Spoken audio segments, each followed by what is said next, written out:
The Walt Disney success formula that dominates reality. Nobody teaches this: how Disney turned total failure into a billion-dollar empire. In 1928, a man lost everything. His company went bankrupt, his employees betrayed him, and he was forced to hand over his most beloved character, Oswald the Lucky Rabbit, to his own investors. But what Walt Disney did next wasn't just create Mickey Mouse. It was something far more powerful. He hacked reality using a strategy that few understood until today. As a performance archaeologist, I've spent years studying the secret codes behind history's greatest empires. And I discovered that Disney wasn't just a cartoon creator. He was a mind hacker, a strategist who understood how to transform thoughts into tangible realities, using a discipline most people consider impossible to master. Have you ever wondered why some people can materialize visions that seem completely impossible, while others get stuck in endless cycles of planning without execution? The difference isn't talent, luck, or resources. It's something Disney discovered when he lost everything. Imagination isn't escapism, it's reverse engineering reality. Think about it. We live in a society that teaches us being realistic is a virtue, that we should accept limitations, follow established patterns, and never question what's considered impossible. But Disney operated with completely different logic. He understood that every limitation is just a poorly understood rule, and every rule has a vulnerability that can be exploited. When Disney created the first cartoon with synchronized sound, experts said it was impossible. When he proposed a feature-length animated film, Hollywood laughed in his face. When he imagined a theme park where adults and children could dream together, investors refused to fund it. But he had a mindset most people don't possess: the discipline to see beyond apparent limitations. Disney's strategy can be summarized in 3 fundamental pillars. First, he treated imagination as an analytical tool, fantasy. Second, he studied existing systems until he found their structural flaws. Third, he built solutions that seemed magical, but were actually applied engineering. This isn't just a lesson about creativity. It's about developing a high-performance mindset that allows you to break barriers that limit most people. It's about understanding that leadership isn't having all the answers, but having the discipline to ask the right questions. Until you find the vulnerability in the problem, most people abandon their dreams not from lack of ability, but from lack of a systematic strategy to transform visions into reality. Disney taught us that high performance begins with an act of rebellion against accepted mediocrity. It's not about breaking rules impulsively, but understanding rules so deeply you can redesign them. Here's what separates Disney's approach from typical motivational advice. He didn't rely on positive thinking or willpower alone. He developed what I call strategic imagination, a methodology that treats impossible goals as engineering problems waiting to be solved. Every impossible challenge became a puzzle with hidden solutions. The key insight is this: Disney realized that most limitations exist only in our mental models, not in physical reality. When everyone said synchronized sound was impossible, he didn't accept that limitation. He questioned the underlying assumptions until he found a different approach. This mindset shift is what transformed a failed businessman into one of history's most influential creators. It's not about being unrealistic, it's about being systematically unrealistic in exactly the right ways. Practical action. Grab a notebook right now. Right at the top: what do I want people to remember about me 50 years from now? Don't rush to answer. Feel the weight of the question. Let it disturb you, take you out of your comfort zone. This is the first stone of your high-performance pyramid. If you're ready to discover how Disney transformed failure into empire through disciplined imagination, drop "impossible" in the comments. And if this analysis is changing your perspective on what's possible to achieve, support this work by hitting that like button. Disney's weird obsession that created perfection.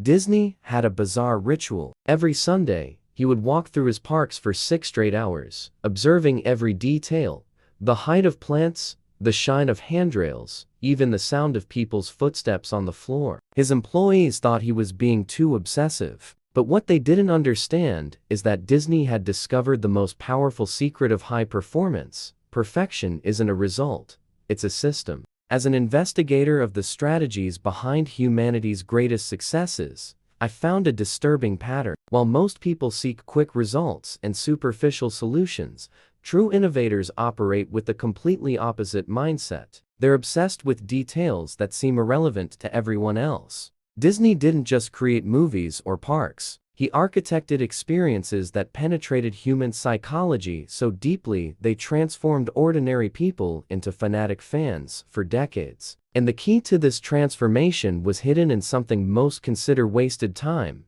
obsession with detail. Let me tell you something that changed my understanding of excellence. In 1937, during the production of Snow White, Disney spent over 200 hours just adjusting the protagonist's hair movement in a single 30-second sequence. His animators protested, saying no one would notice the difference. But Disney knew something they didn't. Perfection isn't perceived consciously, it's felt subconsciously. This is the difference between amateurs and masters. Amateurs do enough to function. Masters do enough to transcend. The discipline Disney applied wasn't creative masochism, it was impact engineering. He understood that each seemingly insignificant detail is actually an emotional contact point with the audience. Here's what most people don't understand about high performance: excellence isn't an act, it's a habit composed of thousands of micro decisions that no one sees. When you watch a Disney movie, you don't technically analyze each frame, but your brain processes every pixel, every movement, every sound. And this experience creates an emotional impression that lasts decades. Disney had developed what I call excellence hacker mentality. He hacked human perception by identifying exactly which details generated maximum emotional impact. It was a scientific approach disguised as art. He tested, measured, adjusted, and refined until each element worked in perfect harmony. Think about your own life and career. How many times have you settled for good enough because no one would notice the difference? How many opportunities to create extraordinary impact have you lost by not having the discipline to go beyond the minimum accepted standard?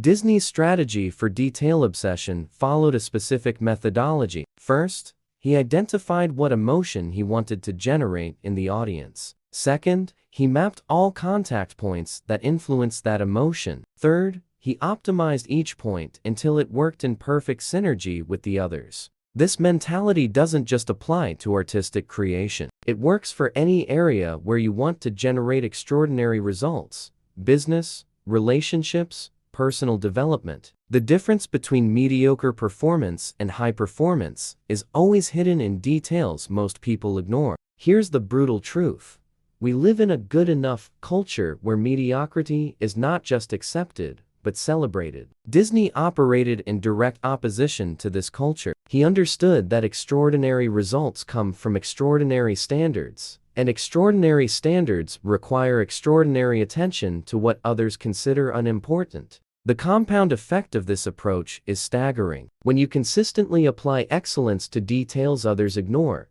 you don't just get incrementally better results, you create experiences that are fundamentally different from what anyone else offers. Practical action: choose a current project you're developing. Divide a sheet into 3 columns.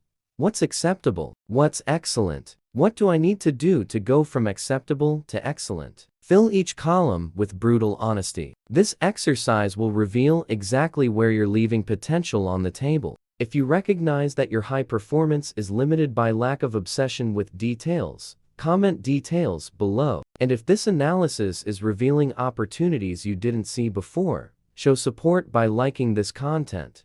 The psychology trick Disney used to hook millions. In 1955, a reporter asked Disney why he had spent a fortune burying water pipes underground at Disneyland just to create the smell of popcorn in specific locations throughout the park. His answer forever changed my understanding of what it means to create real value.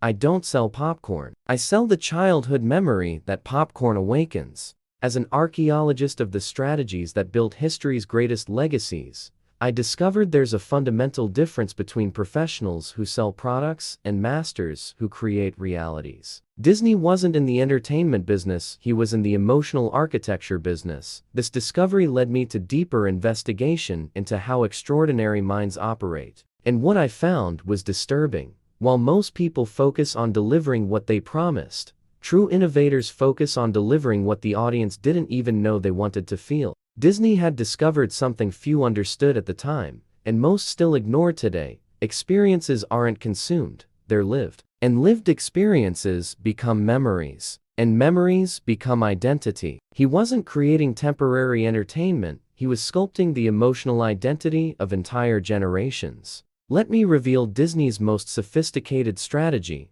a technique he internally called magic engineering. First, he mapped the complete emotional journey he wanted the audience to experience. Second, he identified all senses that needed to be activated to generate each specific emotion. Third, he orchestrated every element visual, auditory, tactile, olfactory to work in perfect harmony. This wasn't accident or artistic intuition. It was a systematic methodology for hacking human psychology through coordinated sensory experiences. Disney understood that our brain doesn't process experiences linearly, it processes holistically. Each element influences all others, creating an overall impression that transcends the sum of parts. Here's the most powerful insight. Disney discovered that high performance isn't about being the best in a specific area, but about being systematic and creating total impact. He didn't compete with other studios by making better movies, he completely recreated what an entertainment experience meant. Think about this applied to your personal and professional life. Are you offering products, services, or point solutions? Or are you creating experiences that transform how people feel about themselves and the world? The difference between these two approaches is the difference between temporary success and permanent legacy. Disney's mentality for experience creation followed three fundamental principles. First, every experience must generate a specific emotional transformation. Second, each element of the experience must have a clear purpose within that transformation. Third, the whole must be greater than the sum of its parts. When you master this mentality, you stop competing in the same field as everyone else. You create your own field, your own rules,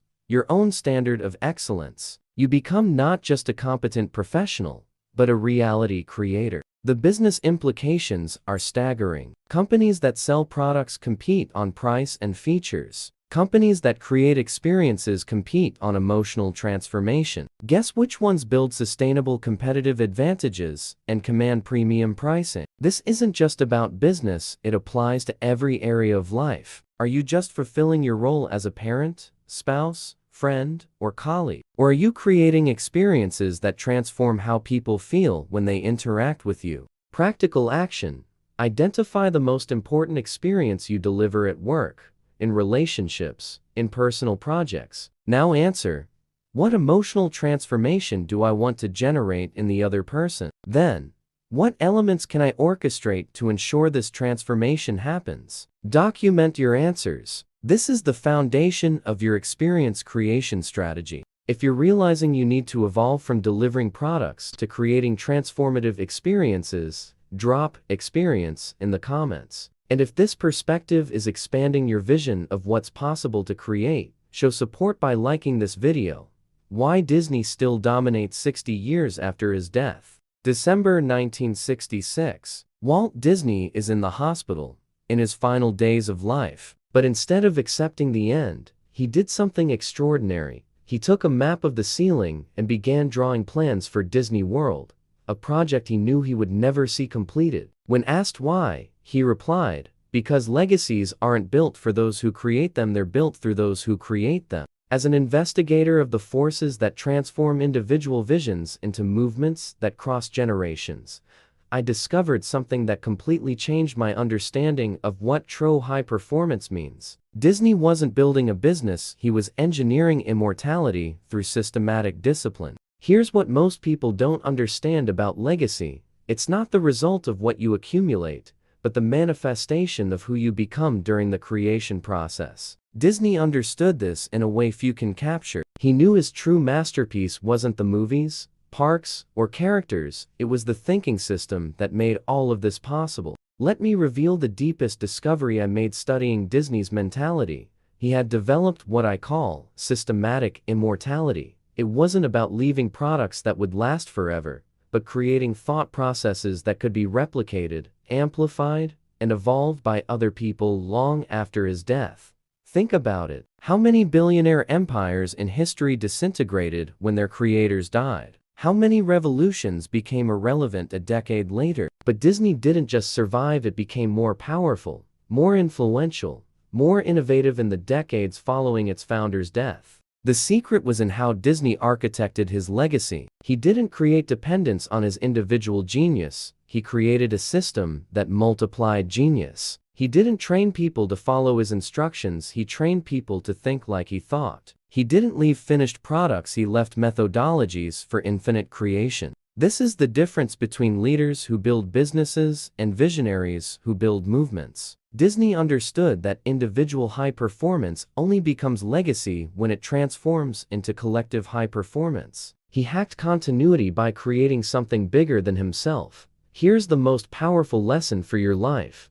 Your true potential isn't in what you can achieve alone, but in what you can make possible through others. It's not about being irreplaceable, it's about creating systems so powerful they transcend the need for your physical presence. Disney's strategy for legacy building followed specific architecture. First, he encoded his principles into replicable processes. Second, he trained people to innovate within those principles, not just execute tasks. Third, he created cultures that evolved his concepts instead of just preserving them. When you develop this mentality, you stop working for temporary results and start working for permanent transformations. You stop being a competent professional and become a future architect. The question that should guide your high-performance journey isn't, how can I be successful? But, how can I create a success system that works even without me? This is the difference between personal achievement and true legacy. Most people think about legacy in terms of what they'll be remembered for. Disney thought about legacy in terms of what would continue to grow because of the systems he created. That's why Disney continues to innovate and inspire decades after Walt's death. He built something that was designed to evolve beyond him. This is the ultimate high-performance mindset. Building something so systematically powerful that it becomes bigger than its creator. Not because the creator was small, but because the system was designed to be infinite.